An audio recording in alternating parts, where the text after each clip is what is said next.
જય શ્રી રામ. જેનામાં ભક્તિ, કર્મ કે યોગ દ્વારા સામર્થ્ય નથી, તો હનુમાનની જેમ સેવક ભાવ રાખો.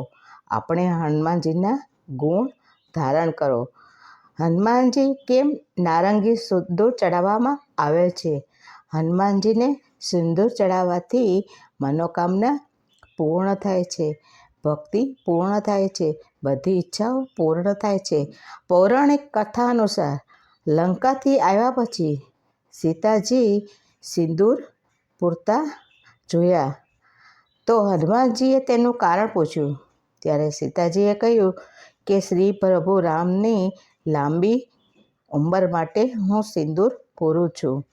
આ સાંભળીને વિચાર્યું કે આટલું થોડું સિંદૂર પૂરવાથી આટલો બધો લાભ થાય, તો પૂરા શરીર ઉપર લગાવવાથી પ્રભુજી શ્રી રામ તો અમર થઈ જાય. ત્યારથી હનુમાનજીના શરીર ઉપર સિંદૂર ચડાવવામાં આવે છે, જે નારંગી રંગનું હોય છે, જે સમર્પણ ભાવ હોય છે.